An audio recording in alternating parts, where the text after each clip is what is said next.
Welcome to another edition of Two Up Front, presented by ShopFutsal.com. I'm Baxter Colburn. And this is Simon Provan. Hello, Simon. How are you doing? Baxter, I'm doing all right. I'm feeling better this week, I'll tell you that. You sound a lot better. I love those antibiotics and how quickly they can work.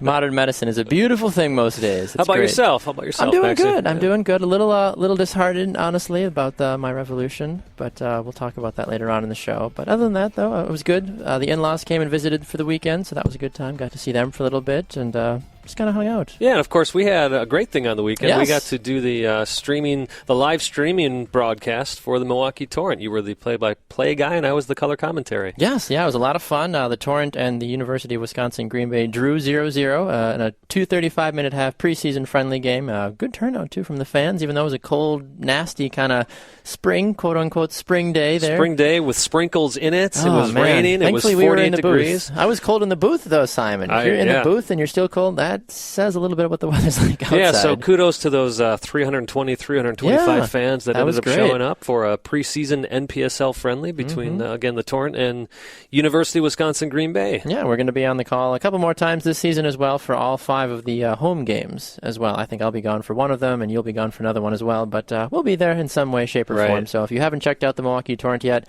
go and catch them. They've got some upcoming friendlies as well every Saturday now for the rest of May, aside from the Memorial Day weekend one, so go check them out and take in some nice professional soccer here in the Milwaukee area. We also appreciate you guys tuning in to us as well, though. Remember, you can find us here on Fridays on Sports Radio America from 2 to 5 p.m. Eastern Time. You can also get us on demand on iTunes, iHeartRadio, and on Spreaker.com as well. You can also find us on Facebook, 2 Up Front. On Twitter, we are at 2 Up Front Soccer. And let me just say, it was nice getting a lot of love this weekend being on the broadcast team for the Torrent, but we also had Western New York Flash respond to some of our tweets. Yeah, and Houston Dash was really helpful. Exactly. What am I missing here? Facebook, Twitter. Email us at 2upfrontsoccer@gmail.com. A little bit of exciting news for us. Thanks to our sponsorship with ShopFutsal.com, 2 Up Front is now also an LLC. Yes. So we are officially like in the minds of the federal government. We Baxter. exist. We are We have made it. They can now officially track everything we do, which is a little scary, but we're excited about that. And if you ever want to get a hold of the show, you can find us on social media, like Simon said, or you can also email us at 2upfrontsoccer@gmail.com as well. Coming up later on in the program, we'll be joined by in our women's soccer spotlight by Sky Blue FC head coach Christy Holly. He was a lot of fun to chat with. And then also in our next segment, we'll be joined by Bethlehem Steel FC captain Ryan Richter as well. So 2 exciting interviews for you here on this edition of 2 Up Front. And, of course, Bethlehem Steel FC is the development squad or reserve squad the USL for Philadelphia Union. Yes, indeed.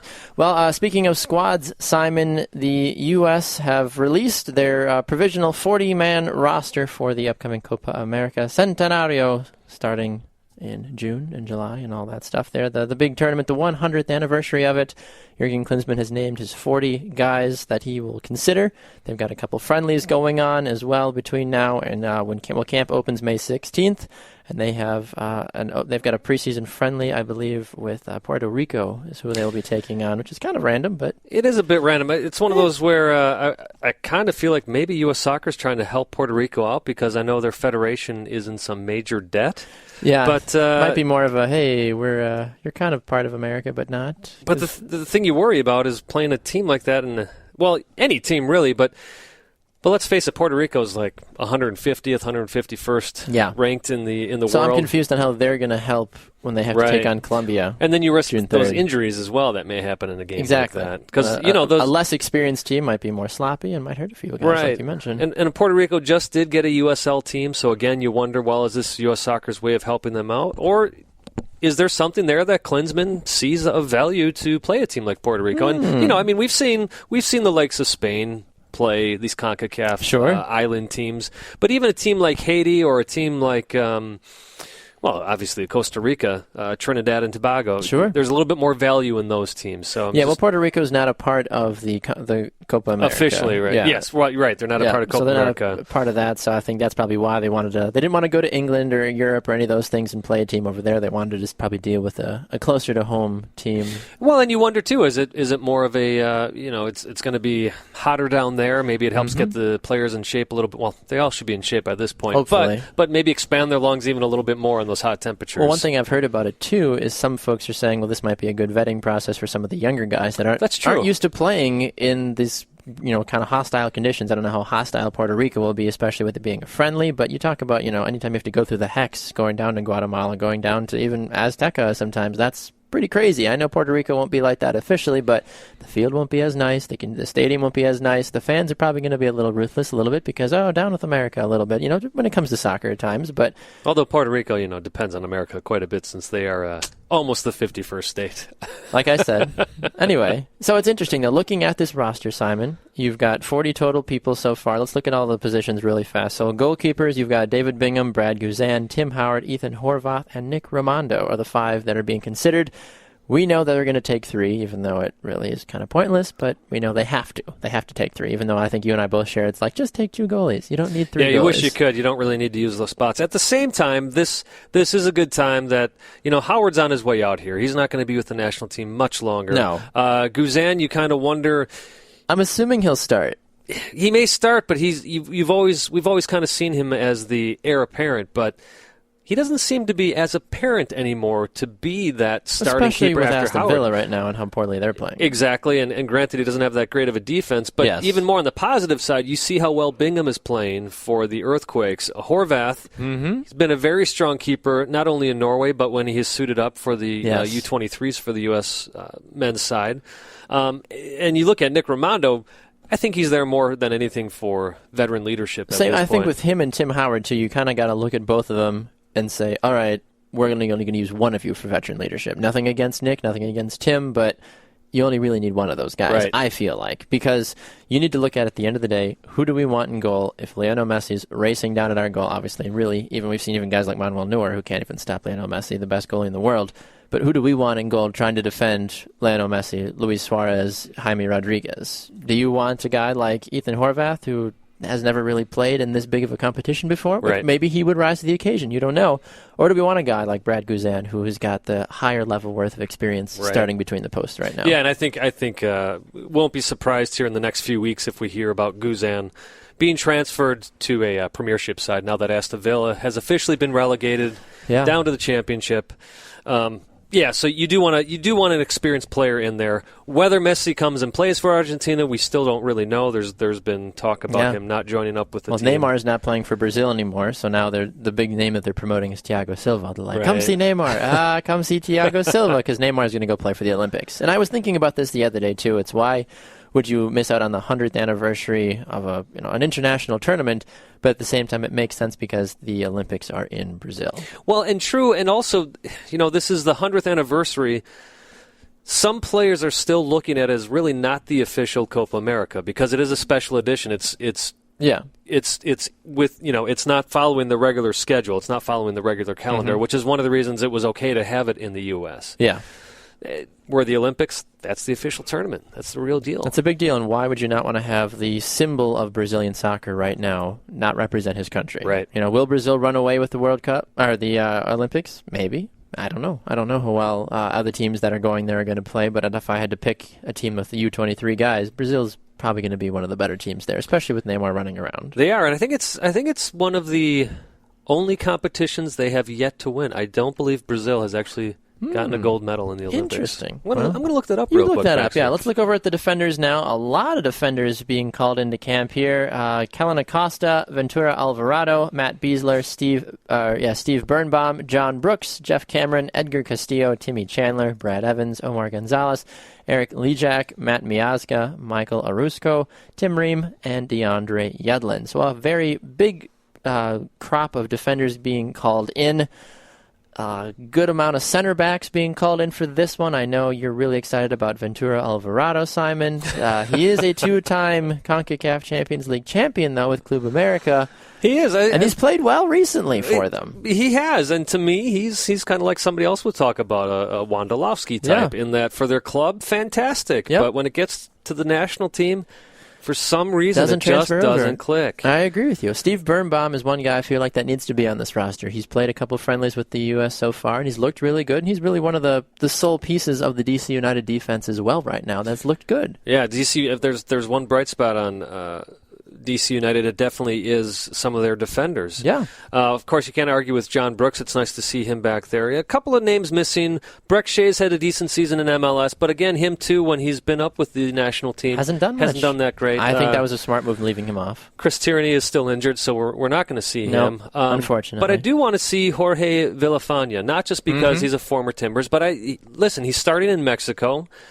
He's doing a great job down there. So if you're going to be bringing in guys like Eric Liché from Nottingham Forest or Orizako from Club Tijuana, why not give Villafana an opportunity here? He's been playing great ever since the playoffs last year in MLS. I would agree with you on that one. I mean, you look at some of these other guys. DeAndre Yedlin, he will be on this roster, barring some major injury. And let me just say, it's great to see him on the defenders defense, list. Yes. That was a lot of reviews that I've heard about this roster so far. Everyone is praising Jurgen Klinsmann, be like, he got it right finally. He'll probably start at center back, but hey, he'll get to play. No, hopefully not. But Matt Miazga, I'm assuming he'll be there as well. He's a young, talented center back.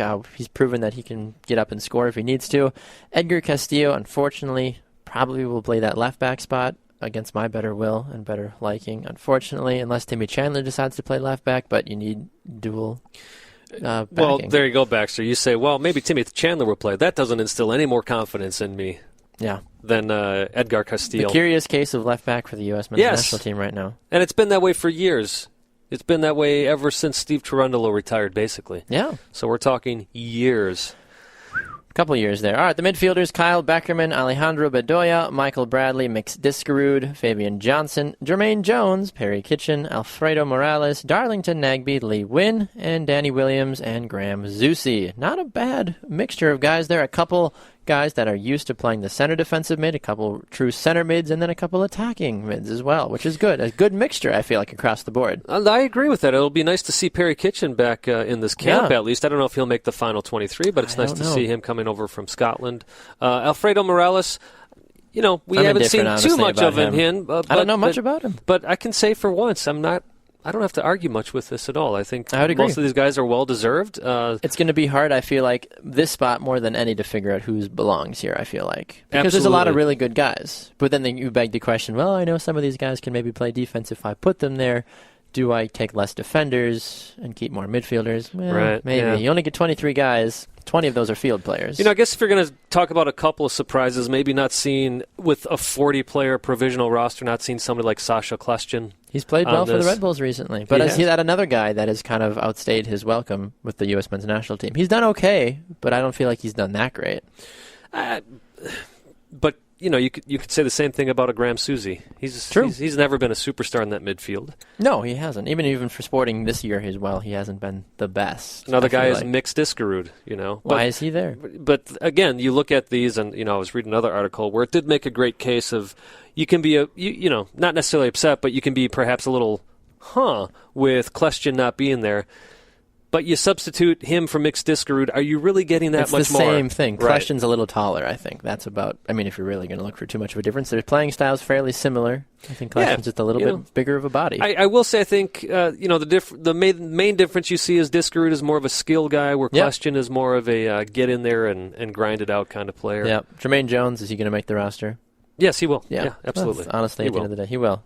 Darlington Nagbe and Lee Wynn, I really hope both of those guys make it as well. Lee Wynn is much more of a creative attacking midfielder. Nagbe has been slidden into the midfield a little bit more, like the center of the midfield, and he's looked good as well. Well, and let's be honest, even when Klinsmann puts him on the outside, Nagbe likes to drift into the center. But I don't know. I feel like there's too many middle bodies on this team for Nagbe to get a lot of playing time.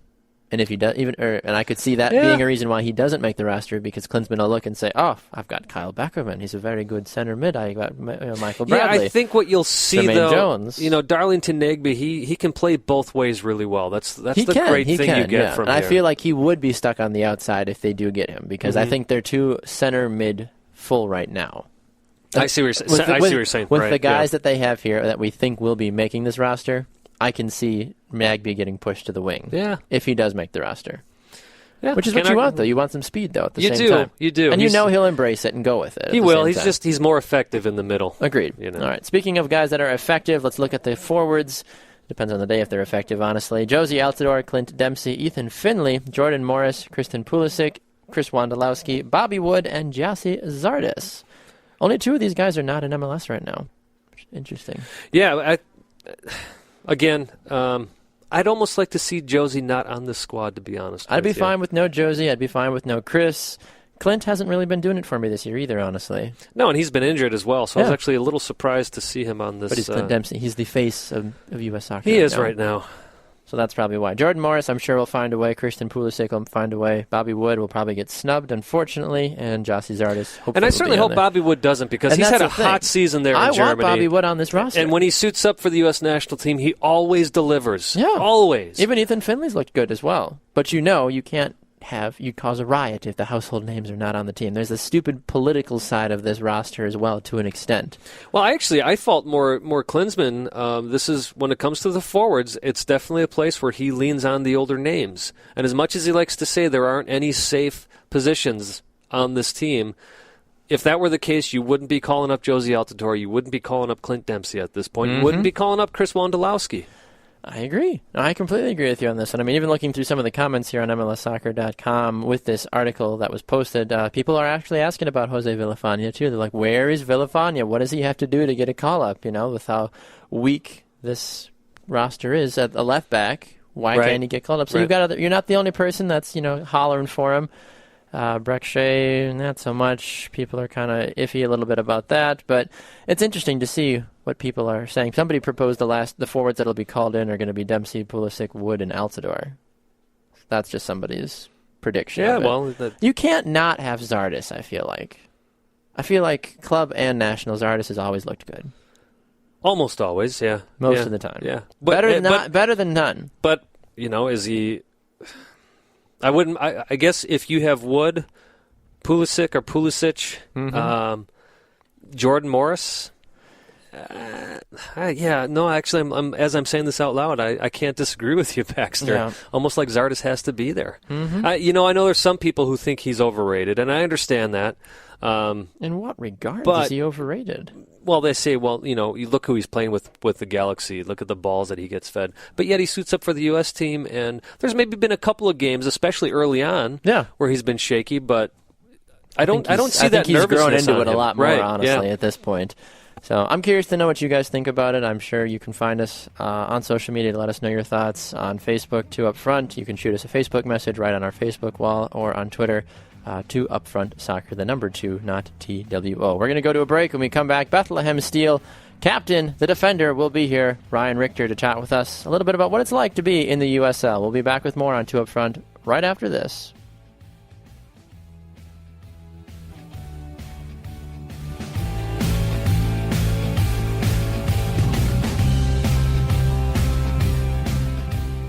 Welcome back to another edition of 2 Up Front, presented by ShopFutsal.com. I'm Baxter Colburn, here now with an opportunity for a player interview.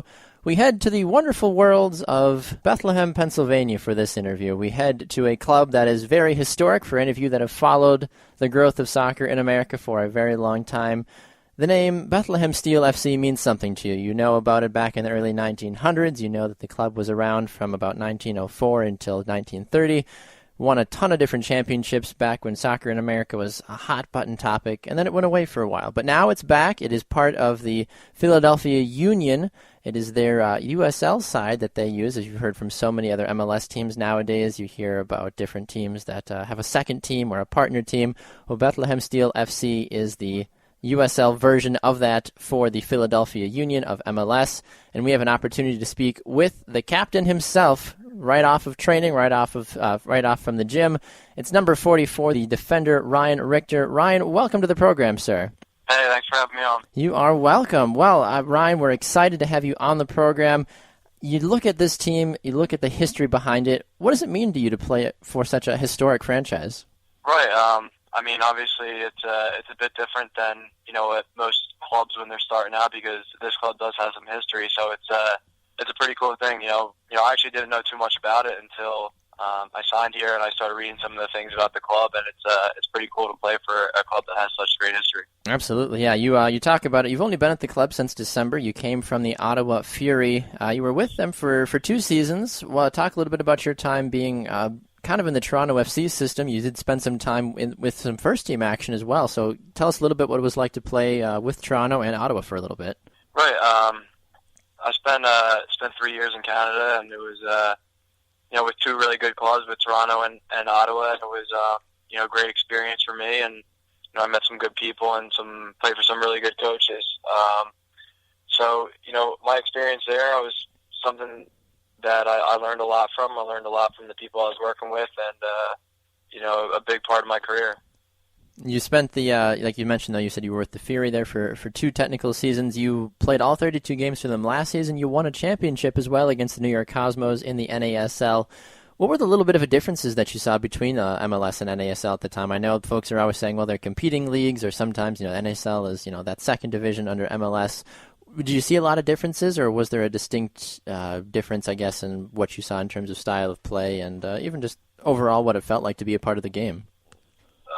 Yeah, I mean, I would say that that MLS certainly has the star players who are a level above what the NASL players would be, as far as technically and how good of players they are.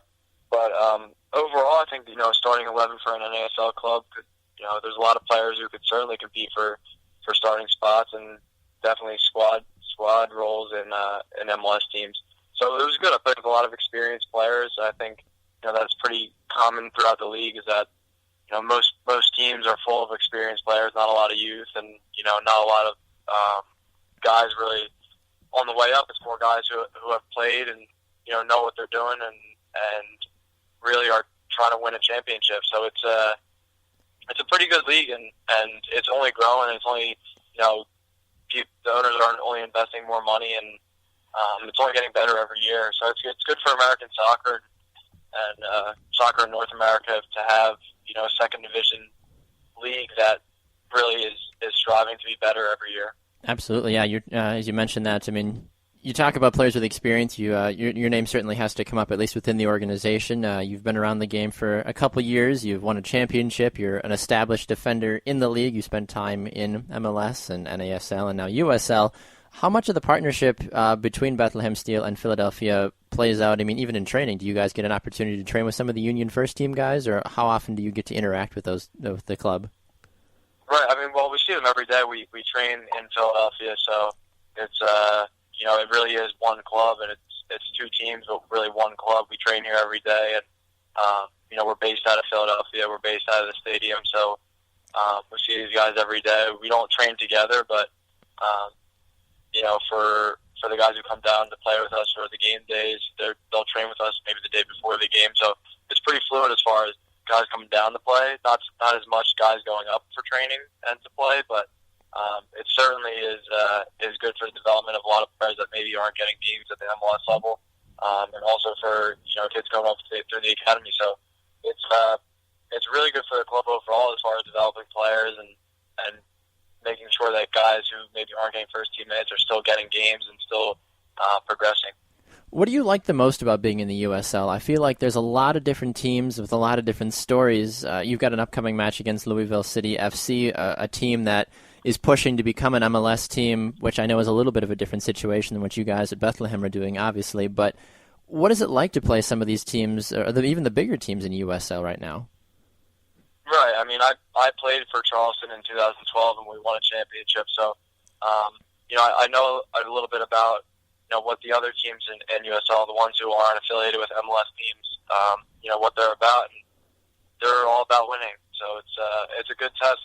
It's good to make these guys who are coming down to play USL minutes. It's actually meaningful games, and it's a real league. It's not like a reserve league. It's a real league. So us going up against teams like that, it can only benefit the players more as far as playing against other MLS affiliated sides. Yeah, you talk about playing in a real league. I mean, FC Cincinnati just a couple of weeks ago, they packed over 20,000 people into their stadium against the Nashville FC side, which raised a lot of eyebrows, I think, and a lot of folks saying, "Wow, I didn't realize 20,000 people in Cincinnati cared about soccer," which was great to see, honestly. I mean, you talk about trying to find who is going to support. You hear all about MLS expansion, you hear all these kind of crazy things, but it's amazing to see that when the right team is in town, that people want to come out for it. And I mean, I'm assuming you guys see that similar situation for you guys too with Bethlehem Steel. Does the history part of it draw the fans, or is it the playing style, or is it just the fact that you're the captain?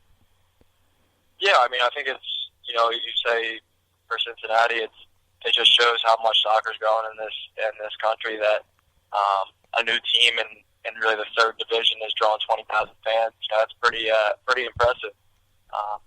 And as far as for Bethlehem, I don't really think it has too much to do with the history. More as just that there's pro soccer being played in the Lehigh Valley, and there's a lot of soccer players and a lot of soccer fans out there that want to see the pro product without having to drive all the way to Chester to see it. So it's with the more teams being added, it's great to spread the game and give more people a chance to see it and to play at a professional level. Talking with Ryan Richter here on Two Up Front, the captain of Bethlehem Steel FC. Ryan, I need to ask you, your Twitter handle is something you don't see every day. Tell me if I'm pronouncing this right. Shackeldino, is that correct? Or yeah. I got to ask the motivation behind that. It's very unique. You wouldn't hear that every day. Well, I mean, two people that I'm sure you're familiar with, Shaq and Ronaldinho. Sure. My idols because of their personalities and the way they play the game. Two different sports, but because of their personalities, man, they love the game and they enjoy every minute of it and enjoy every minute of their lives. So there's two people that I look up to, and two people that really what it should be about. Enjoying life while you get to do what you love. And I saw that your Twitter handle before I even went to your player profile page, and I was like, oh gosh, this guy is probably going to be 6'7", 6'8", 2 something, being trying to emulate Shaq but he's got the skills of Ronaldinho. And I looked at him okay, I mean, not that you're a small guy, you're 6'2", 170, which is a great size for a defender, but I was like, I got to ask about that Twitter account. I'm like, that's just so awesome. Yeah, you're not the first person. Okay, good, yeah, because so many times players are whatever, I mean, my Twitter handle's Baxter Colburn. Woo, very, very unique, but at the same time, everyone's got their own way of, setting up themselves apart. Now, I'm curious, Ryan, when you look at it from a defender's standpoint, how much of what you do, number one, as a captain on the field of what happens, how much do you control of what happens on the field? I know as a captain you take command, but does the coach feed a lot of different information through you, or does it go as a team as a whole? I mean, every coach has their own game plan, but what role do you play during those 90 minutes that you're on the field? Yeah, I mean, it's a big responsibility because I think even more in our team because we have, different players joining us every week really from the union. So it's something when we're on the field, I kind of take it as my responsibility to make sure I'm talking the entire time and make sure that everyone's on the same page. And I know Brendan uses me, a lot of times he'll tell me to give relay information on the field, and it's my job to kind of control people's interaction with the referee and things like that, and just make sure that I'm talking the entire game and keeping everybody on the same page. Which is exactly what you want from your captain, too, which is very commendable in that regards. So looking ahead, Ryan, you've only played a couple games so far this season. You've had a couple games now, even as a captain, to assess the talent that you have, and I know you said there's kind of a revolving door at times with guys coming in and out from the union. What is a realistic expectation that you guys have going forward now for the season?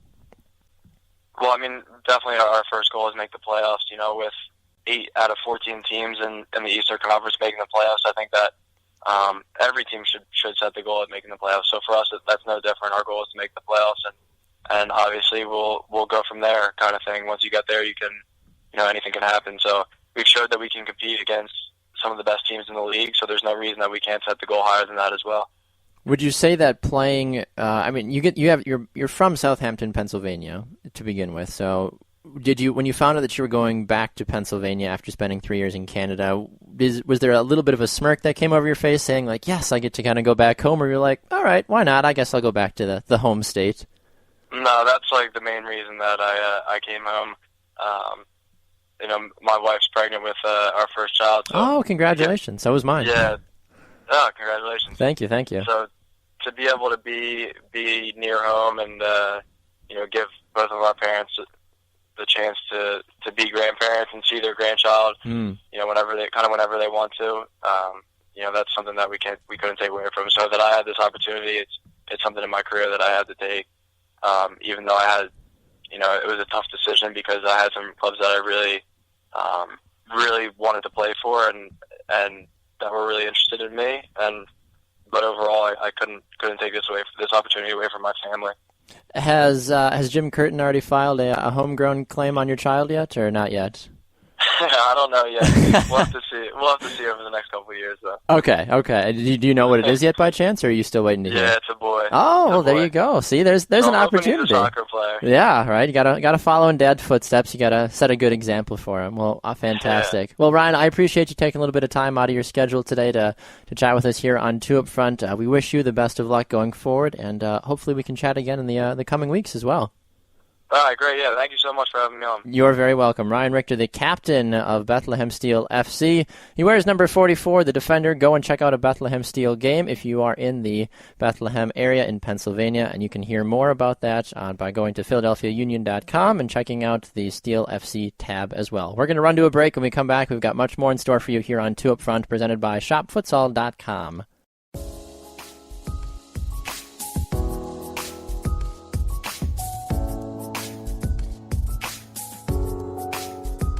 Back here on another edition of Two Up Front, presented by ShopFutsal.com. I'm Baxter Colburn. This is Simon Provan. Simon, you found some interesting things about the Olympics, didn't you? I did. I figured, while you're doing that great interview, I'd do some research on the computer. Fantastic. What'd you find for us? Indeed, Brazil has never won a gold medal. Interesting. At the Olympics. But Baxter, I got a little trivia for you. Okay. 1904. Okay. Who took the gold?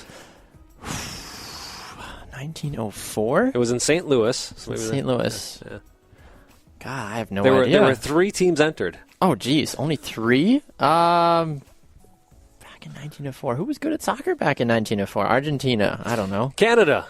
What? Now, here's an even better. How did the Canadians win it? What? Look, here's an even better trivia for you. Okay. Who won the silver and who won the bronze? Mexico and the United States.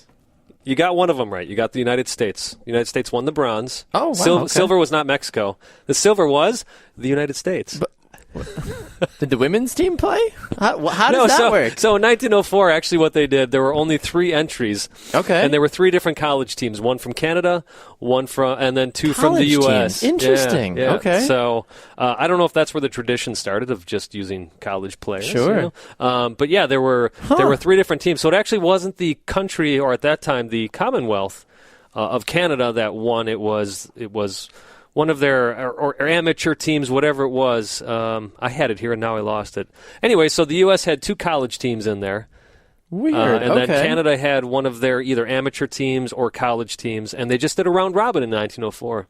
So Canada actually has a gold medal in men's soccer Olympics, and Brazil does not. Boom. I wonder how they feel about that. That's actually kind of cool. It is kind of cool. I had no idea. Yeah. Huh, the more you know. The more you know. I love it. All right, well, some very interesting games taking place in the women's soccer world the last couple of days. Week 3 of the 2016 NWSL season is in the books, and the Washington Spirit, Simon, find themselves completely and utterly alone at number 1. They sure do. 3-0, 9 points, 6 goals for, 1 against. Wow. They're really good. Yes. They're really good. Out of the gate, 3-0 over Western New York Flash, who I don't think many people predicted such a large win for them, such a blowout, I guess you could say. And Western New York Flash has got a good roster too, from what we've heard. We've had a chance to talk with Sam Mewis and Adriana Leone, even Jim Gabarra as well, their head coach. I mean, they've got a good team, a little bit less of the stars as you would like to think, but still a fairly good team though. Overall. But on the other side of things, though, Simon, there are other teams in the league that are struggling severely, 2 of which you wouldn't assume that this early on in the season. FC Kansas City, the defending champions, they have yet to win a game this year. They're 0-2-1, and then the Boston Breakers are 0-3-0. Very interesting. The Boston Breakers have yet to score a goal on the season as well. Is that right? I didn't realize that. Yes, wow. They have yet to score a goal as well on the season, so that makes you wonder, well, where's this going to come from? Is somebody going to finally step up for a team like Boston? I mean, you'd like to hopefully see somebody step up, but Boston has been kind of struggling this year so far. I mean, they've had Libby Stout in their goal has done fairly well. She's got 8 total saves on the year, so that's definitely there for you. But you got to wonder what's going to happen with Boston now the rest of the year, honestly. Right, and it's actually just to boy, I'm going to sound like a dad here. Oh boy, here we go. We go on these tangents and we throw out names sometimes. Sure. I'm just as guilty of it. Paul Riley's actually the head coach of the Western New York Flash. You're right. Yes, You're right. I'm sorry, Jim Guerra's Washington Spirit. That's who it is. Is it Spirit or is he with the... I'm pretty sure. Right, yes. He's with the Spirit. That's right. These guys got to stop switching teams. They're throwing the rest of us out. Well, that is part of it, isn't it? That's a tough thing about soccer. Even over in England as well, it happens all the time. You've got managers switching teams. Yep. You've got...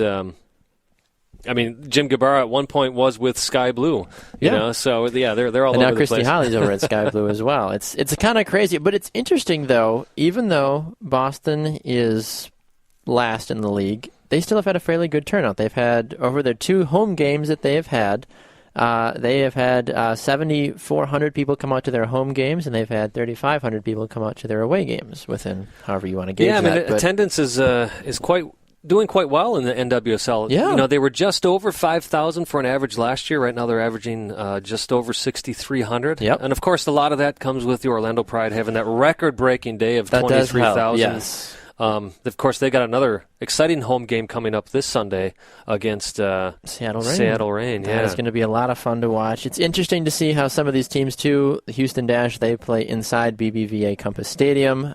They've had so far, they've had 12,000 people come out to their 2 games that they've played at home so far. So the stadium size, the bigger size, hasn't mattered too much. Fans are still coming. But a team like the Chicago Red Stars, they've played 2 home games. They've only had 6,500 fans come out to fill Toyota Park. Yeah, it's interesting, and at the same time, you look at the Chicago Fire. Mm-hmm. It's not like they don't really top of the league as well. Either, Right. Something about Chicago sports for some reason. I don't know what it is. Maybe Jay Cutler's playing for them this year. I don't know.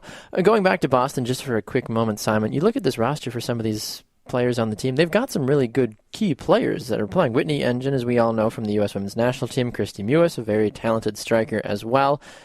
And even Stephanie McCaffrey as well. They've got some very talented ladies on the squad, just to name a few.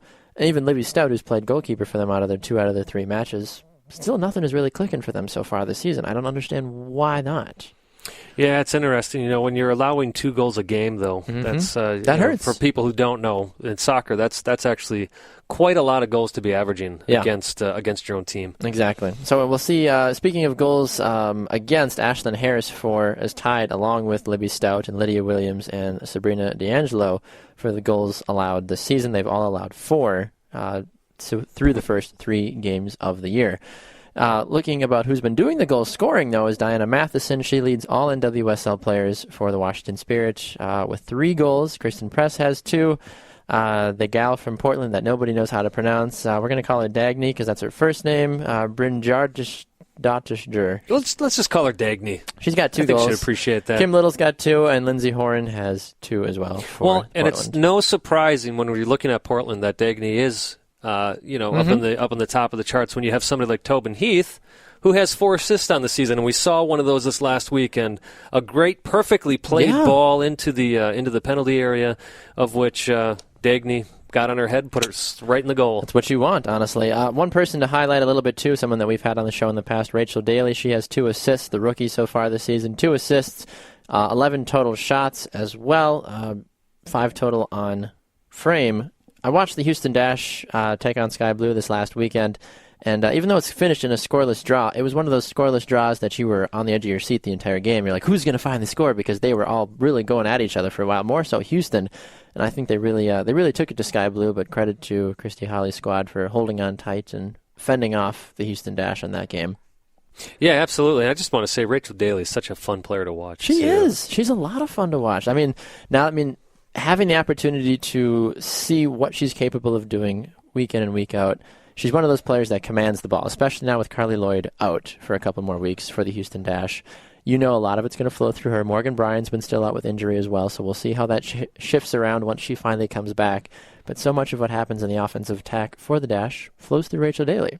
So I'm curious to see what happens with that. And maybe for some of you, too, just as a side note for what you were seeing, maybe what we posted on Twitter and Facebook this last week, I'm still trying to find an NWSL team to cheer for. You are, yes. I have a couple teams that are courting me, but I don't have any official decision yet. So far, the Chicago Red Stars have made a push for me to follow them, and the Houston Dash as well have made a strong push.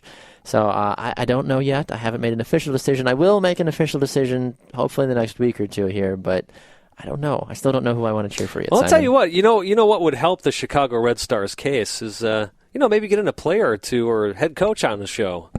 There's an idea. We've been very thankful, by the way, to Western New York Flash, the Houston Dash, and the Washington Spirit. Reaching out to up front, us reaching out to them as well, and building a great relationship with those clubs. And of course, we'd love to talk to more players from more teams as well. And maybe Boston and FC Kansas City should come on. They're the two teams yet to win a game this year. There you go. That's right. We had that run there for a while. We did. Whenever Opening weekend, everybody won. Yes. Sam Ewis scored a goal week 1, too. Rachel Daly scored some goals too. So I mean, hey, if you're listening to the show as a player, a fan, or anything of these teams, let your organizations know, hey, get somebody on the show because they seem to be doing something right. Well, and speaking of two teams that we haven't had an appearance from yet, but many people considered it the game of the week because it was the rematch. FC Kansas City taking on Seattle Reign in Seattle. Fun game. Seattle getting the win. Needed win. A little bit of redemption there. A little bit. I mean, it was Kim Little that scored the goal too, so you want to be thankful for that. But I mean, at the same time, FC Kansas City just hasn't looked good as a whole this season. Right. From day one, they haven't wowed me with anything that they've done this year, honestly. I mean, I've had a chance to catch a couple of their games, but as a defending champion, starting 0-2-1, and only scoring 1 goal this season. Well, and it's makes it really surprising too when you have a midfielder like Heather O'Reilly out there or a defender like Becky Sauerbrunn. Yeah. To not see players like that be able to continue on the great streak that FC Kansas City had. Yep. It's very surprising. You're right. I completely agree with you on that. And you wondered, too, with Sydney Leroux being out for the season as well because she's having a child as well. You wonder if that's playing. You don't have a target forward like that. I never remember what happened to Amy Rodriguez. I think she might be pregnant, too. I don't remember for sure, honestly. Right. But I know that she hasn't been in yet as well. So you take both of those gals out of your starting lineup. And that leaves a pretty big gap that I don't think a lot of people can really come in and fill, honestly, regardless of how talented they might be. You don't have a LaRue or a Rodriguez. What do you do going forward? Right. But this upcoming week, Simon, we see some very interesting games taking place. What are we looking at so far for the upcoming weeks? Well, our first game here is Boston Breakers at home taking on the Chicago Red Stars. Again, Chicago had a nice win over Orlando, and you might say, well, fine, they beat an expansion team. But in a league that only has 10 teams. It's a good expansion team. Exactly. So they got a nice win. Will this be Boston's opportunity to finally get a win on the board, or even just a point? Maybe they get a draw here. But I think Chicago's too strong right now. I agree. I think Chicago's going to take this victory home, honestly. Yeah. Boston, you'd like to see them finally get a victory, but I like what Chicago's doing. Even though they haven't been completely lights out so far this season, they're still playing well. Yeah, after that. As overall right now. Right. They've won 2 games, so Kristen Press has been a huge part of that. So just keep feeding her the ball. Well, I think we have the game of the week on Saturday at 6 o'clock Central, 7 o'clock Eastern. Washington Spirit taking on the Portland Thorns. 100%. Thorns had a rough season last year, but we've seen them, at least early on, turn things around. They are also undefeated. They do have that 1 draw, but they're 2-0-1. And Washington, as Baxter had said, 9 points on the season, 3 out of 3 wins. It's going to be a fun game, if anything. I'm looking forward to this one. I want to know what Portland can do to slow down Crystal Dunn. She's got 3 assists on the year. And I mean slow down literally because she's very, very fast. Very fast, yes. Very, very fast, and she's an exciting player to watch. She doesn't have a lot of goals or anything really in that aspect, but she's a very selfless player. Right, and then you could say the same thing for Tobin Heath. Can they contain her so that she doesn't keep getting those great crosses into the box? For Portland. So if there's a game to tune in this week to the NWSL, I'm going to do everything in my power to try to find this game Saturday night. The wife will be out of town. She's visiting family, so I don't work Saturday night into Sunday. Want to have a watch party Saturday night, Simon? I don't know what you got going on. I might be having to sit back and... It's too far away for me to know. Even for me, too. Look at me trying to plan things out this far in advance in my week. So I'm definitely going to be keeping an eye on this game. Another game to keep an eye on as well, Sky Blue FC and Western New York Flash. That's going to be on Saturday night as well. Same time frame as well, so you can do the whole split screen action if you want to. Right. And check it out. I say this almost every show. I love that these games are live streamed for free on YouTube. That's great.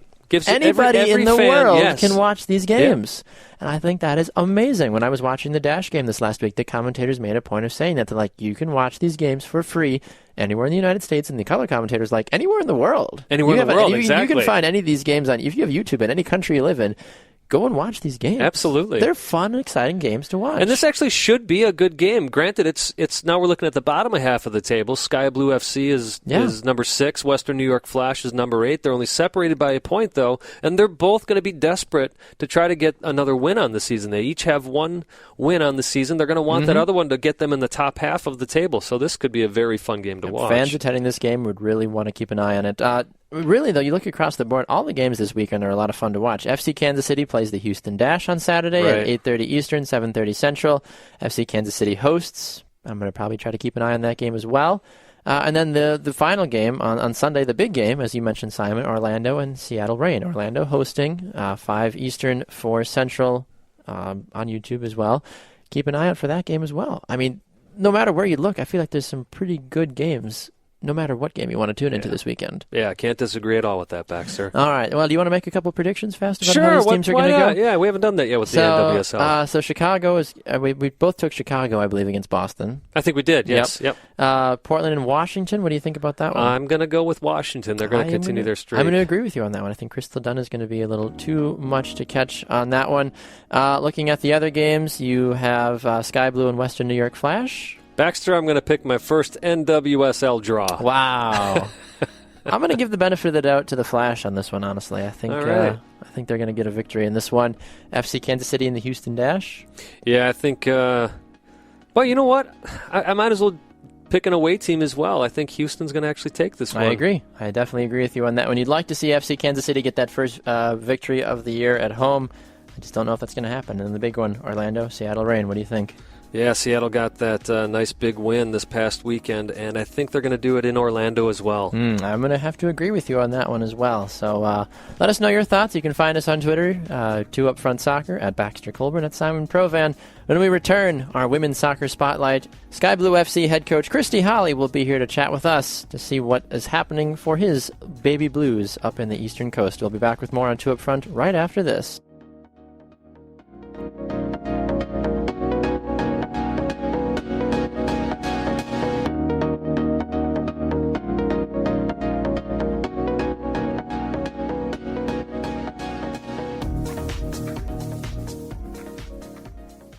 Back to another edition of 2UpFront. We have an opportunity now here in our Women's Soccer Spotlight to have a chance to speak with Sky Blue FC head coach Christy Holly. Right now, his ladies are doing a very good job so far in the NWSL after the season just opened here just recently. They got a win week 1 against the Seattle Reign, and now they look to carry that momentum going forward.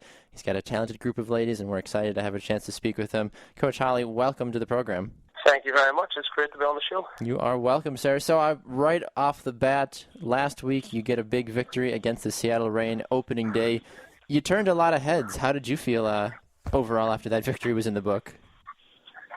It was good to get it under our belt. I mean, going into the game, we knew what the objectives were and what we wanted to achieve. And, we were absolutely delighted with the final score. But, we don't want to get too carried away. We know that it required a bit of luck, and we put in a good shift. But we know Seattle's definitely a very good team. We respect them. So, we'll take the 3 points. We'll take the good moments, and we'll work on the bad moments. And, prepare ourselves for this weekend against Washington. How do you take a victory like this against a team that anybody that follows the NWSL and try to almost treat it like it's any other day at the office? Because beating a team like Seattle is a little bit bigger than beating a team, that might not be as well established or carry as many big guns. Did you kind of have to downgrade the win a little bit for your ladies? I mean, going into the game, we spent the last week of pre-season really gearing towards Seattle and focusing on what Seattle did, their strengths, their weaknesses, and we definitely went into the game knowing that if we wanted to get anything out of it, we needed to be at the top of our game. So we were delighted in terms of the application and the effort throughout the game. And we definitely let the players know that. But it's also really important that, it's very easy to get excited and carried away by it. So the main thing is that we don't get complacent, and we use that as a great foundation to move forward. Through our practice this week, we focused on some of the moments within the game that, we could do better. But all the credit goes to the girls because we as a team sat down, talked about what we wanted to do, and they're the ones who executed it. And that's what you want to see overall, too. And I think that helps emulate what your game plan was going into the game as well. And this is your first official game as the head coach, so congratulations on starting off your career there 1-0, which I'm sure is great. But you've been around the team for a couple of years. You were an assistant for 3 seasons, is that correct? Yes. So I was fortunate enough to be around the club for quite some time. I worked with the reserve teams. I worked then with the first team in an assistant role, so I was coming in. I had quite a level of familiarity. We had quite a bit of turnover during the off season.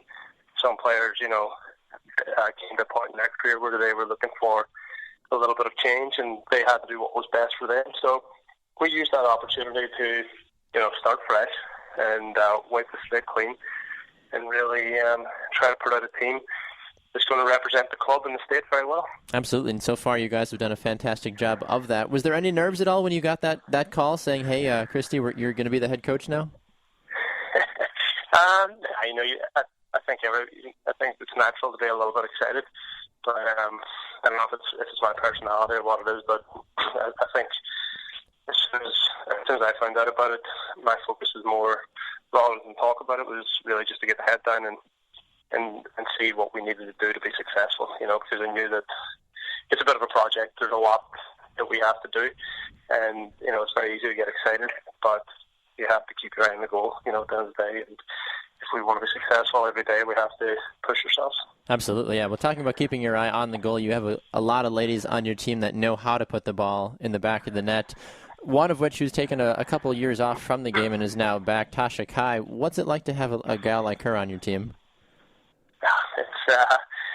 She's definitely a very unique player.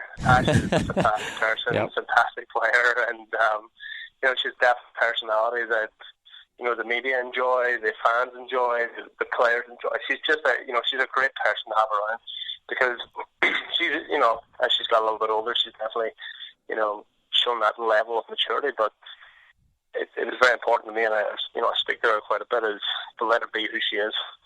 She has to be the best version of herself, and that's a really outgoing, bubbly person who's, likes pranks and likes to be involved with the laughs and etc. So, yep. But that's kind of the personality side. But then as a soccer player, everybody knows a lot about Tash, and as pre-season's gone on, from a physical aspect, she has looked stronger, she's looked sharper, and we won't see the best of her for a few weeks yet. We're going to see spells, we'll see some moments, but we feel that it'll be a few more weeks before we can really get excited by what she can do on the field. But when she gets back to where she used to be, it's exciting for everybody. I think it's exciting for the league as well. Exactly, yeah, it is. It's almost like getting a present week one where you're like, ooh, I'm excited to see what happens to it, but then the present continues to get bigger and bigger and bigger as the season goes along. Absolutely. I think it's a good statement, not just for Sky Blue, but for the league as we try to grow the women's game. Yes, it's great to see that the league's able to attract back some of the big name players who represent the country so well. Absolutely, yeah. I think it's a win-win situation. Yeah, I would agree with you on that. When you talk about big name players, at least for fans that follow the United States women's national team, you have 2 ladies on your team in Kelly O'Hara and Christine Rampone that are household names for many U.S. soccer fans, especially Rampone as well. She's been around the game a long time. It's almost like having, would you say, like another coach on the field with having her around, with how much knowledge and experience she brings to the game? What does she bring to the team that you see? The list is endless what Christy puts out there, in terms of her ability on the field as a central defender. It's second to none. I'm maybe a little bit biased, but I say she's still one of the best in the country, and if you're the best in America, then you're one of the best in the world. You yourself had the opportunity to play professionally as well a little bit in the top level of the Irish Premier League. Give us a little background about what Christy Holly was like back in his glory days. I think the reason I coach is because I wasn't good enough to play. Okay. I was very fortunate growing up. I was able to participate in many different sports, and I guess see quite a level of success in it. But soccer was the one that, at a younger age, soccer was probably my third sport in terms of ability. But as I get older, I guess maybe it was something that I fell for the love of it rather than the success. But I was very fortunate that at a younger age I was able to play in the Irish League, and as a player, I probably wouldn't have enjoyed playing against myself, because it was I enjoyed the competition, I enjoyed the battle, and I was the guy that ensured that the good players could play. Okay. There you go. So, well, we all had our place, right? That's why everybody. Exactly. Everybody has. That's it. As long as you know your role within the team, and I think my role was quite clear, which sit in the midfield and let the playmakers play, and stop let playmakers play.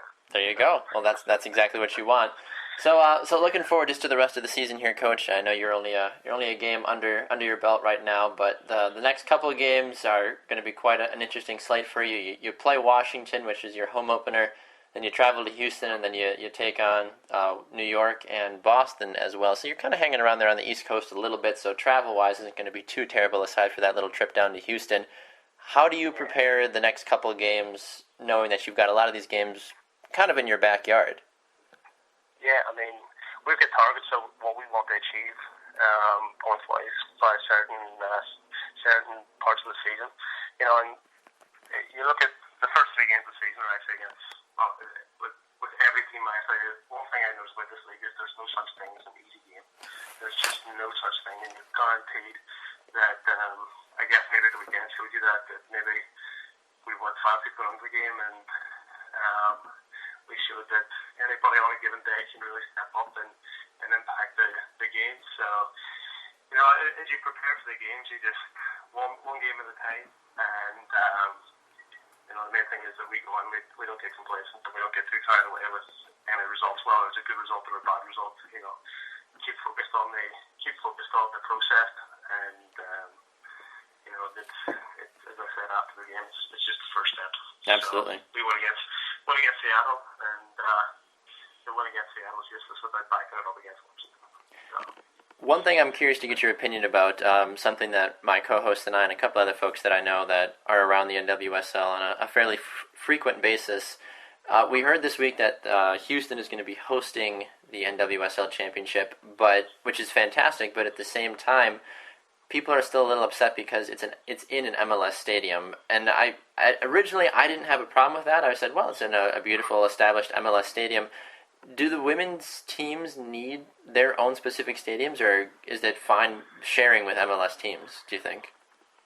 I mean, ultimately, to continue to keep the NWSL moving and the momentum, the connection with the men's game is extremely important for the early success. But, the long-term aim is to make sure that the NWSL can stand shoulder to shoulder with MLS. The MLS is a fantastic kind of prototype for us to follow and for us to try and match, because it has taken time, but over the years they have seen the success both financially and both in terms of the level of play. So it's a great benchmark for us to try and match. But in the early years we need it. We need to have that connection. But it is ambitious, but there's no reason we shouldn't be able to surpass. And given the success that the female national team has, and given the amount of female players there is within this country, but also attracted to come play here from other countries, it has to be sustainable first of all, but then it has to try and become profitable. And that's some of the challenges they face in the early stages. It is its 4th year, and that's just still compared to what it has been. But I think one of the big things that the women's NWSL has going for it is, compared to the MLS, is the fact that the best players in the world are playing in America. Yes, yep, exactly. So with that statement in mind, they need to be given the best resources, and they need to be exposed to the high profile that they deserve. So with time, hopefully, the resources will get better, and the stadiums become, their own stadiums. And the training grounds will be their own training grounds, but in the early days, I think that MLS is a great support system for us, and something that we should learn from. Yeah, and that's exactly kind of I think what a lot of folks are thinking right now. I know MLS Commissioner Don Garber came out and said that he hopes that at least half of the MLS teams will have some sort of a partnership with an NWSL team like Orlando, Houston, or Portland. Yeah. I don't think that's a bad idea, honestly. I think that certainly helps. We've seen that with USL teams as well for MLS, and that's really, I think, helped build the game. And right now we're just trying to continue to raise awareness about, soccer as a whole in America, and why not try to get that partnership right now, Yeah, absolutely. And, the more roots we have in the communities, the more partnerships we have with various clubs at various levels will give us a better foundation to continue to grow upon. And you want every player and every team to become a household name. And at the end of the day, that's the MLS. They do have the finances that will allow them to attract in players such as your Beckhams, your Gerrards, Robbie Keane. They've got finances to do that, but we've got the best players in their prime without the finances. So we've already got a great building block. It's just how we move forward from here. Exactly. Well, Coach, we appreciate you taking the time today. Christy Holly, head coach of Sky Blue FC. Upcoming games against the Washington Spirit, Houston Dash, and Western New York Flash. 2 of those games are home games. If you are in the New Jersey area, go and check out the exciting product that Sky Blue is this season. Coach, good luck the rest of the way, and hopefully we can check in with you again later on in the season. Absolutely. Thank you very much for having us on the show and for the continued support. I appreciate it. Anything you guys need, just give us a call. Will do. Thank you so much, Coach. All right, we're going to head to a break. When we come back, we've got more exciting action here on 2 Up Front right after this.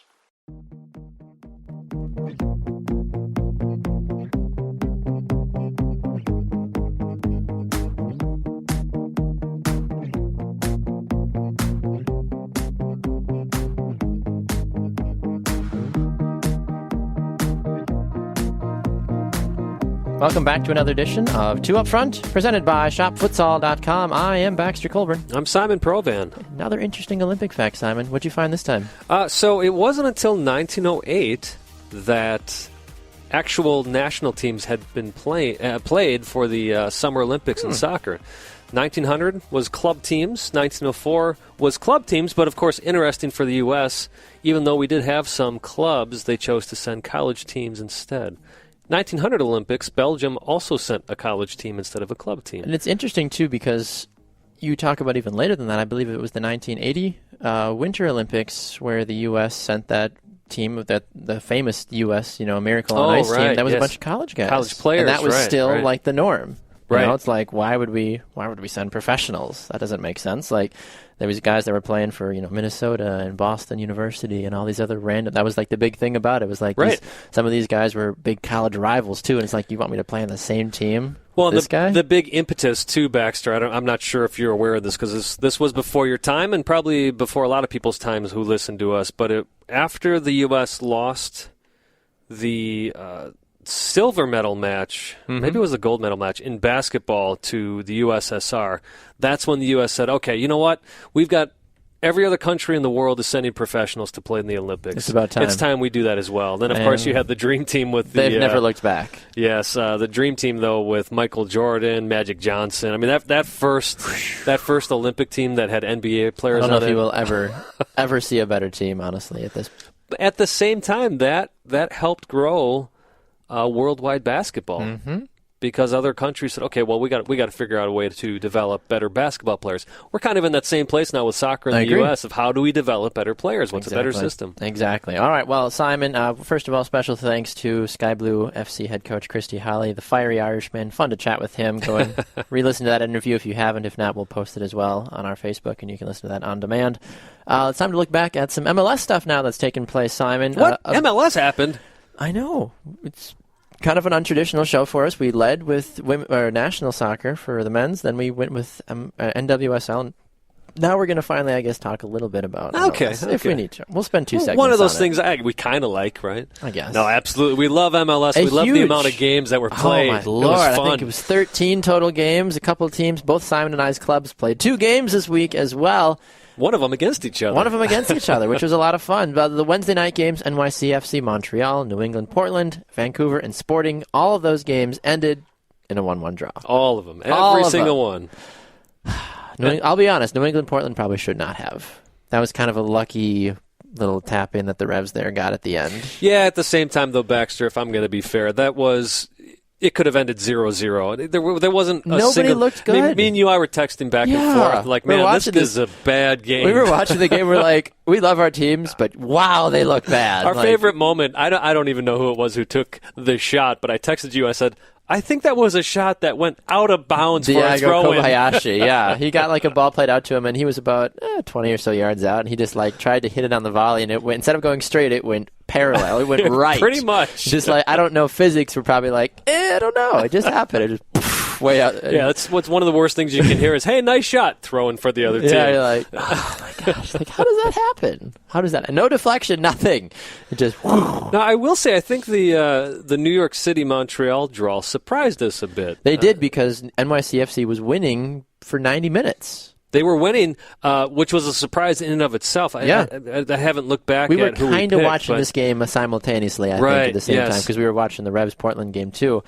But for a Montreal team that's played so strong, and for a City team that has not been strong, to end 1-1, that's very surprising. Exactly, to me. And I think, and I will have to look at the rest of the games here in a moment, but I think NYCFC might win my surprise team of the week. From the two games that they played this week. We'll look at it again in a little bit, in a surprise in a positive way, I feel like. Right. Vancouver Sporting, I don't know what's going on with Sporting right now. They can't really seem to do much of anything productive. I mean, yeah, they scored a goal, but come on, really, guys? Vancouver, okay. Thanks for being there. Thanks for being there. Friday night, Viernes de Football. The Red Bulls. This, to me, was FC the Dallas. surprise game Holy of the weekend. Cow. 4-0 Red Bulls. They finally figured things out. Though at the same time, I will say the week before this, they had a good result, and I said I have a feeling that might launch them into a positive part of the season. We both took the Red Bulls to win this game. We did. And I looked at the result of this game, and I didn't have a chance to look, and I was like, I wonder if I picked FC Dallas. I was like, shoot, if I did. I'm like, I know Simon picked the Red Bulls, and I could hear him laughing in my head, but I'm like, I feel like I may have picked the Red Bulls. I don't know. And I checked it. I'm like, I did. Okay. Whew. Even though, spoiler alert, we both finished 4-9 this week. Yes, we did. We did. Yes. So bad. Montreal and Colorado, 2-2 in this game.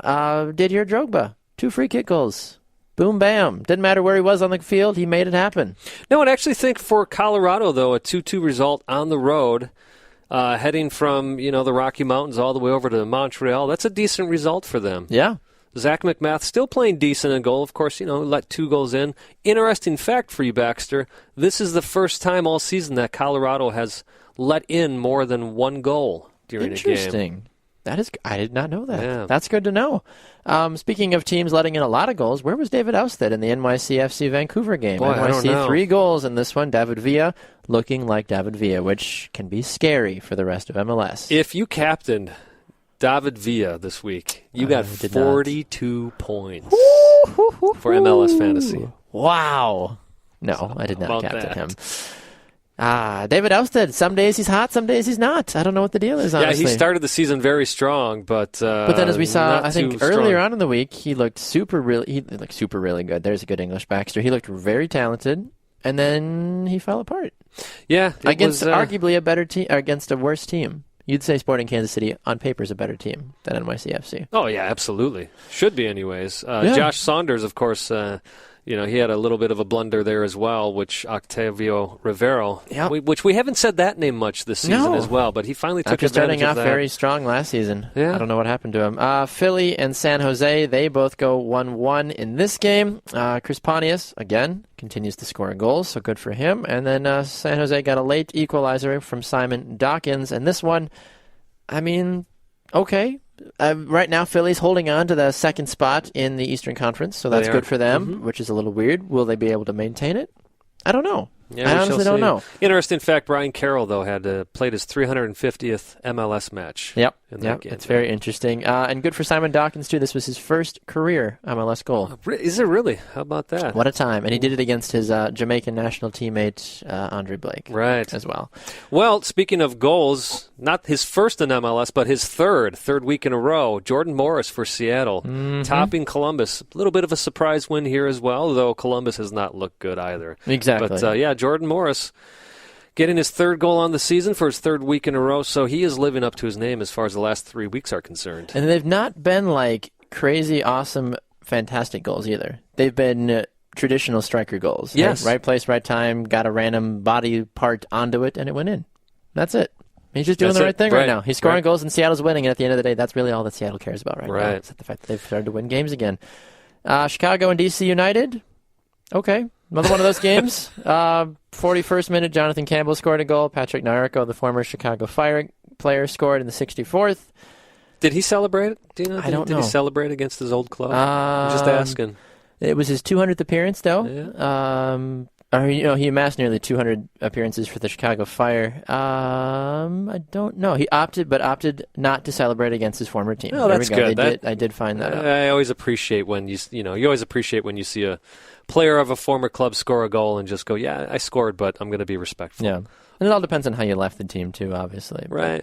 A game that had a lot of folks fired up about, the Revolution and Orlando City. Diego Fagundes got the scoring early, 7th minute, and then both teams traded blows. New England hanging on to a 2-1 lead going into the 90th minute, and then Carlos Rivas somehow beat Landon Woodbury to the ball on a cross and knocked it home. 2-2 final score. Yeah, Kellen Roll, though, playing very well for Revolution. He assisted that Juan Agudelo goal.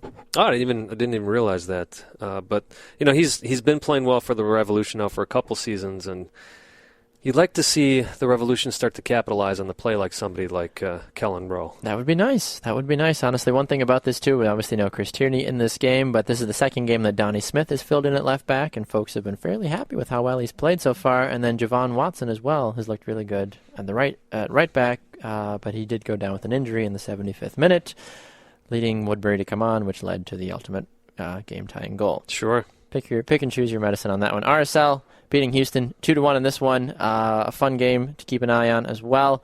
RSL, they were down 1-0 going into the 62nd minute, and then Jordan Allen scored, and Yurav Marcisian as well scored in the 70th minute. And just like that, RSL comes back from being down 1-0 and wins. And I'll tell you what, it could have easily been a 2-2 game, but Nick Raimondo, in a series of split-second saves against Houston, he saves the one, it bounces to his left, Houston player's there to put it right back at him, and he just basically lunges off the ground, saves it again. So it's no wonder why he's still getting called up by Jurgen Klinsmann. And one of the things, too, after the fact, Houston Dynamo's head coach Owen Coyle said Nick Raimondo probably already has the save of the year after some of the saves that he made. Yes, yeah. So I agree with that. At that point, what more can you say? RSL continued to do really well for themselves. Two interesting Sunday games, Sporting Kansas City and LA. They drew 1-1, a little bit of a controversy. Folks were kind of like, whatever about it. Jossie Zardes and Giovanni Dos Santos hooked up for a beautiful counterattack goal, and Brad Davis scored a screamer of a left-footed curler to the far post. It ends in a 1-1 draw, though. Yeah, a little bit of controversy with some fouls going on, but good result for Sporting, who's trying to right their ship, and not too bad for LA, who playing away from home. If you can get a point on the road, that's always a positive result. Especially in Kansas City, not an easy place to play, regardless of how good or bad the team is doing. The other game that really had a lot of folks buzzing this weekend: Portland and Toronto. In Portland, Giovinco stopped fairly well this week. Didn't do much. He didn't do much, and I'll tell you what. I thought Portland had a very deep team, but I'm going to have to say maybe they don't, because the reason I say that is without their starters, they had not been doing too great. Now, granted, they're on a 3-game unbeaten streak, so I like to use this word a lot on the show, but quietly they've been turning things around. But they have also been getting players back. Valeri was back after his red card suspension. Liam Ridgewell's back in the final third, which was a huge help because you had Borcher still back there. Klute was also back. Yep. Klute. Is it Klute? I think it's Klute. I think it is Klute. He's finally starting. So you have those back four together again. So Portland, looking like they can be the contender that I had thought they would be. And, the only disappointing thing for me, not that Will Johnson scored a goal. Very heads-up goal for him. It was a nice goal. But for the fact that after he scores, he throws his arms up in the air and starts cheering right away. I give him some credit for realizing what he was doing. But come on, Will Johnson. You were the captain of the Portland Timbers, and you had left not on any ill will. You don't celebrate a goal that you score against your former club, especially one that you were captain of, especially one that treated you so well, especially one that didn't just kick you out the door. So come on, man. I told you when I said to you, Baxter, when he had signed with Toronto, that I was happy about it. I was happy to have him off the Timbers because I was sick of his crybaby antics. And sorry, Will Johnson, if you're listening, which you're probably not. But sorry, not sorry. Sorry, not sorry. It just kind of proved my point of why I was happy to see that guy go. Yeah.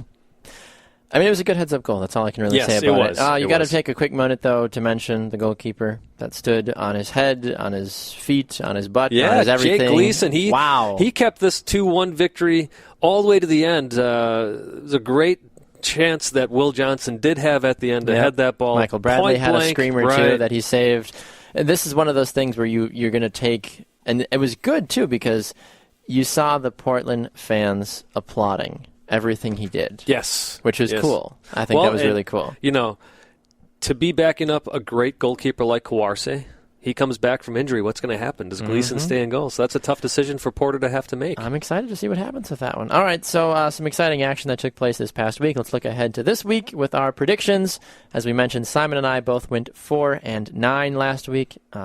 Okay, boo. What are you going to do? There's a lot of draws that we didn't really predict happening, though, honestly. A lot, yeah. Those can mess you up. That kind of messed with us a little bit. All right, game number 1, Orlando and the Red Bulls. What do you like about this one? I'm taking the Red Bulls. They're on a hot streak right now. Orlando seems to be doing, a lot of draws.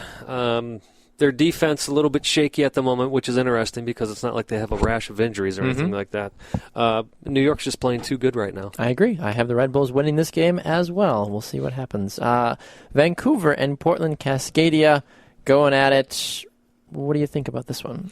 Well, Baxter, I think Vancouver has a great opportunity to win this game, but Portland seems to have their number in Vancouver. Okay. We saw it during the playoffs. We saw it during the regular season as well. But I'm actually going to take a draw on this one. Okay, interesting. We got two good goalkeepers playing in this one, Gleason and Ousted. You do, yep. I would agree with you on that one. I'm going to actually take Vancouver winning this game, but I think it's going to be a last-stitch, very, kind of almost a weird goal that happens. Maybe a controversial goal. It's Cascadia Cup, obviously, so anything can really happen. Vancouver is desperate to get some sort of a positive result. I know they got some draws and they lost a couple of games recently too, but they need a win. And why not to turn your season around by beating a team like Portland that's done fairly well this season? All right, so you got Vancouver, and I'm picking a draw. Yes. Columbus and Montreal on this one. Yeah, who do you have, Baxter? I am actually taking Montreal. I thought about Columbus there for a moment. You just switched it on me. I did. I think I was looking at. I think I thought they were Colorado. I think that's why. I think I saw the COL, and I think my brain switched wrong. I want Montreal in this game because they offensively have done fairly well for themselves. I understand it's nice to see a guy like Dominic Oduro getting on the board because we know he's got the speed to beat opposing defenses, but he also is capable of scoring goals, despite what people might think about him at times. And Drogba should play since this game will be on grass as well. Exactly, and he scored 2 screaming free kicks last weekend. You'd like to think the momentum is in Montreal's corner, especially after Columbus just lost to Seattle again. Yeah, for no other reason other than because they're at home, I'll be honest with you. I'm taking Columbus on this. Interesting. Okay. Fair enough. I can respect that. FC Dallas and Toronto. Toronto finally going home. Yes. Finally opening their new BMO Stadium. Yes, and I think they have to go one more season like that. I think next year. I think they may have to because I think they were doing it in 3 phases. How hard is it to do all of these things? And, a lot of people are complaining, saying, the only reason they're doing this is because the Toronto Argonauts, the CFL team, is going to be playing there, so they got to share the venue. Which that might be valid, but you know what I say? Take advantage of that TFC. Yeah. If that's the case, you're upping your seating to 30,000, 35,000. Fill the place. Yeah. Do it with your play. I'm going with history on this because when Toronto returned last year from their 8-game road streak, 7-game road streak, not streak, but travels, whatever it may be, they ended up losing at home. I'm going with the same idea. FCD I'm taking on this one. Okay, I'm going to take Toronto. I think they're going to finally defend the home wood at this one. We'll see what they do. Houston, Sporting Kansas City in this one. I have Sporting Kansas City. Neither team playing exceptionally well. I know this game is in Houston. I think Sporting Kansas City has had enough, and they're going to finally go after it. They looked good against LA for the most part. I think Sporting Kansas City, if you're going to pick a winner, is the fair pick, but I'm actually taking a draw on this one. Now, maybe because of all the draws that happened this past week, and I'm going to be taking a lot of draws this week. But yeah, same thing. Houston, it's not like Houston's getting killed. They're very close in their games, and it's not like Sporting Kansas City is playing lights-out soccer, not even close to it. Yeah. Draw after draw after for them. So I think they're going to even each other out in this one. Okay, a game that usually would not draw a lot of attention to it, but right now with how well both teams are playing, Colorado and Real Salt Lake. RSL is going to take the win in this one. I disagree, Baxter. I think Colorado, this is in Colorado. RSL is still dealing with Plata very possibly being out. Plata is the reason they won their last game against Colorado. With him not in there, I think Colorado, who does have Powers back in midfield, by the way, finally returning back from injury. I think the odds are in Colorado's favor this week. Interesting. We'll see. Now with Jermaine Jones, too, he's been playing well. We'll see if they can continue to ride that. Seattle and San Jose, an interesting matchup for you here. Seattle, they're riding the Jordan Morris train at the moment. They sure are. Not very, impressive, but they're still winning. Yeah, and San Jose has been a bit of a disappointment recently here. I say that at the same time they're on a 2-game unbeaten streak, but they had that loss in Portland 3-1. Then they did come back, and this is the thing. So they beat Sporting Kansas City, then they draw with Philadelphia. Philly's doing well in the East, but we're still not completely sold on them. I just lost my page here, Baxter. Oh no. Anyways, I'm going with the draw on this one. Okay. Your 2 Sunday games, the Revs taking on LA and DC taking on NYCFC. Come on, New England, you're not going to win this game. LA is too hot right now, honestly. I want them to win the game, obviously, but I think LA, honestly, is going to blow New England out of Gillette Stadium. I could definitely see that happening, but they've got that long travel, and not like New England's been playing bad, Baxter. Well, they did play bad this last Sunday, but not every game's been horrible. I'm going to the draw on this one as well. Okay, and then NYCFC and New York? David Villa. He's on fire. David Villa. Go, David. And Andrea Pirlio. He reminds me of that Peel guy. I like it. I got City on this one. All right, yeah, same for me too. City's going to win this game thanks to David Villafania there. Villafania, Jorge like David. All right, we're going to a break. When we come back, we're going to wrap things up with our power rankings and our I Believe, and we'll be out of here for another edition. You're listening to 2 Up Front, presented by ShopFutsal.com.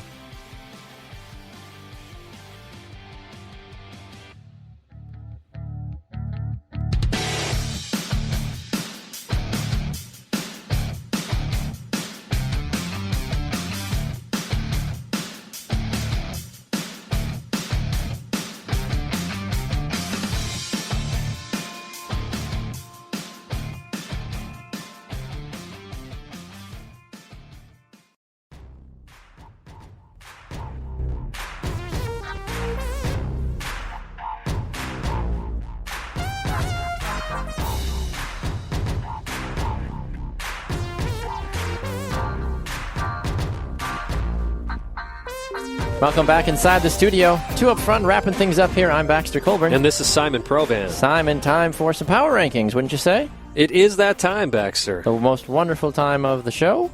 That's it, right? Yeah. It's the most... I'm sorry. I started singing there. Apologize. That's what I was going for. I was like, seeing if he was going to go for it or not. You know I will every time. I know. Yeah. You know, I had my daughter on campus with me a few weeks ago. Okay. And we were in our acting class, and she was handing out some papers for me, and then she had said something which reminded me of a song, and I started singing, and she just looks at me. You know, she was 8 at the time. Now she's 9. Oh, my gosh. 8 at the time, and she looks at me and says, "Daddy, please don't start singing." And the entire class, of course, erupts with laughter. I love it. I love it. Here, we'll do this to make it seem. Okay, it's time for our power ranking, Simon. Ooh. There you go. How's that? Does that make it 2 sound? Up Front Power Rankings. Yes. Presented by somebody who will soon sponsor the 2 Up Front Power Rankings. Exactly. Does that get you a little bit more? That's good. A little more juice for it? Yes, power rankings. Let's go. All right, Simon. A couple movers and shakers for us. I have, a quote-unquote, some new teams that were not in mine last week. So my number 5 this week is the Montreal Impact. I think what Drogba did, they come away with 2 draws this last week, but at the same time, they're scoring goals, and Drogba looked really good. I think they're a team to keep an eye on now going forward. Yeah, that was the one thing that surprised me, Baxter, is to see that you put Montreal in there after having those 2 draws. But they've been good draws, I feel like, for them. Well, you could say that. If you want to call New York City. Well, New York is playing fairly well recently. They are. So you gotta judge that on the fairly same level though. I'm just looking at the results map here on MLSsoccer.com, Baxter. New England, my goodness. 1, 2, 3, 4, 5, 6, 7 squares out of 10 that are yellow, meaning draws. Holy cow. I didn't realize that, to be honest with you. Bad. It's really bad. Who did we even beat? We beat DC? Let's see. I don't remember who we beat. Oh, we beat the Red Bulls. Oh, back that's right. That's why you won, because it was April Fool's Day. On Viernes de Football. Yeah, exactly. I'm waiting for the league to be like, nah, you didn't win. Just kidding. Who's your number 5, Simon? I've got RSL. Why? Because they've got 1 loss on the season, and granted, it was that thrashing. Well, I had them there last week as number 5 as well. That's just rude. So they win. I'm not going to drop them. Yep. They should go higher, I feel like. They beat Houston. They've lost 1 game all year. They beat Houston. I don't agree with you. It's power I don't rankings. like it. That means we're talking about the form right now. Yeah. They're doing it without Yao Plata. They beat Houston.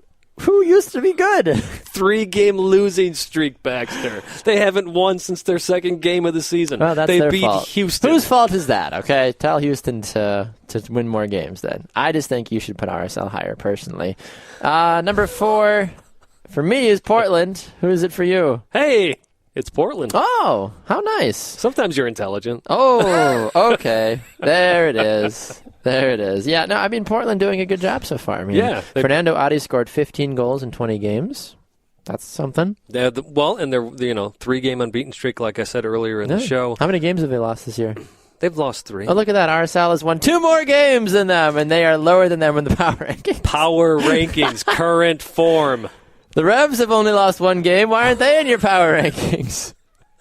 Because they're boring and all they do is draw. I know. They've lost 2 games. But even still, come on. Just give them some adult coloring books. That's what the Revs need. They're good at that. Yeah, they'd probably still miss the goal somehow. All right.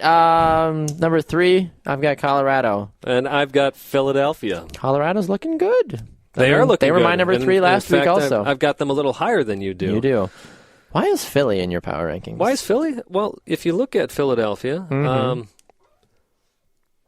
yes, they beat New York City FC, who you just got done saying is a good team, 2-0. And then they drew with San Jose 1-1. They're a good team unless you're trying to make an argument for Philly. I'm like, they're an awful team. No, same thing. Maybe I do have them a little too high. I would agree with that. I could actually probably be happy swapping them with Portland at this point. But I have them at number 3. Sure, that's what it is. Number 2 for me is RSL. They're looking good, Simon. Baxter. Simon. What? They lost 1 game. They beat Houston. Yes, aside from that, though. Yes, I understand. They lost to LA. Who else have they beaten? Aside from that, they beat Vancouver 1-0. Vancouver, who's not that good. Okay, who else? They beat Colorado, who's good. Yeah. And they beat Sporting Kansas City 2-1. Okay. I mean, their season as a whole, their season as a whole is great. But if you even look at the last 5 games, it's usually what you judge a team off of is how they played the last 5 games. How many games do you judge them off of? The last 1? It's different for each team. Because it depends. It's not. You got to hold your teams to the same standard, Simon. Well, yeah, in that way, I do. And there's a crazy logic in there, Baxter. Part of it, though, is who do they have playing? Plata's out. And they're winning without Plata. No, they're not winning. They lost their first game without... Game. They've lost their first game without Plata, and then the team that they beat is the Houston Dynamo. And they almost drew that game as well.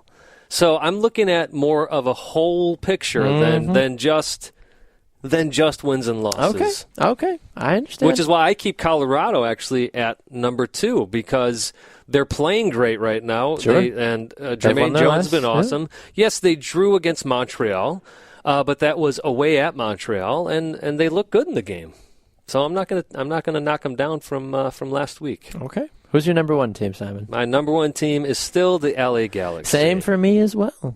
They're very good at what they're doing right now. I think that one draw with Sporting Kansas City was okay. I mean, but they looked still dominant. Gio Dos Santos scoring goals. They haven't lost since March 12th, so how can you argue against that? Exactly. They look very good. They've only won 2 out of their last 5 games, though, Simon, even though they are undefeated in those 5 games. So I don't know if they're worthy of playing good teams. 4-1 against Houston. No, they beat Houston. Oh, they beat RSL. Look at the scoreline, 4-1, and that 1 goal Houston got because those teams are not good, Simon. That's why. Yes, but you know what they did? They killed them, Baxter. RSL still struggled against Houston. Okay. See? Whole picture. Sure. Whole picture. Sure. Who do you have? LA as well. Okay, so shut up. Okay.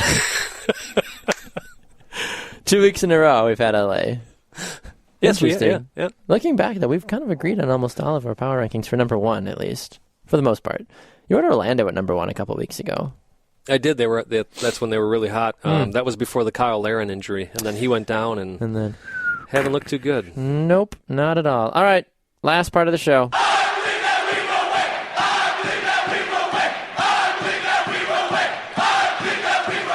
What is your I Believe segment this week? Mine deals with the NWSL. It was about this time last year, Baxter, on 2 Up Front, that I had predicted that, that I believed MLS would finish with its highest average attendance ever. And it did that last year. I had said it would be over 20,000. It was actually over 21,000. With the Orlando Pride getting as many people as they are to their games. Portland always getting a good number to their games. Even Houston's been doing well with the number of people that they've been getting to their games.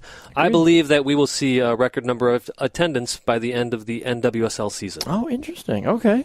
That's good to know. Yeah, no, I think that would be great, honestly, to see. I mean, you talk about, I know Orlando kind of skewed the standings a little bit, but still. Get more people like that out to games, though. That would be awesome. And hey, if it's one team skewing the numbers, look at what we saw in MLS. There was a while there where it was Toronto making the numbers go up. Then it was Seattle. Then it was Vancouver. Then it was Portland. Well, what actually ended up happening is all these teams started pulling up the attendance numbers because more and more people started to go to more and more games. I think we'll see the same thing in the NWSL, and hopefully we see a team like Seattle not being able to stay at the Star Complex anymore because it's too small. I would love to see that. That would be fantastic. All right, and my I believe that Houston Dash forward Rachel Daly is going to be the NWSL Rookie of the Year this year. Cannot disagree with that. She is a fantastic player. Go and check out the Houston Dash. Go watch Rachel Daly. She was a boss in college. And we actually really good so far. We had her on the show earlier this year. You can still listen to that interview on our webpage. She was on last week, actually, yeah. Right, and which is 2upfront.wix.com/2upfrontsoccer. 2upfrontsoccer.wix.com/2upfrontsoccer.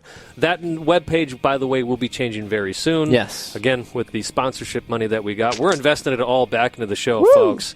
So we'll be getting a proper domain name. Yes, a proper domain name. Special thanks to everybody that came on the show today. Bethlehem Steel FC defender and captain Ryan Richter, and Sky Blue FC head coach Christy Holly as well. You can catch those interviews as well, as we mentioned, on demand later on our Spreaker page and on social media as well.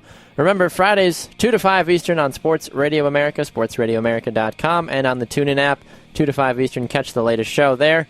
You can also get us on demand anytime that you want to listen to us on iTunes, on iHeartRadio, and on Spreaker.com as well. Of course, you can always find us on Facebook, 2 Up Front. On Twitter, we are at 2 Up Front Soccer. He is at Baxter Colburn. I am at Simon Provan. Yes, indeed. He is Simon Provan. I am Baxter Colburn. We might not necessarily agree on our power rankings, but we still love each other. Thanks so much for tuning in. With our manager being the one above, we are 2 Up Front.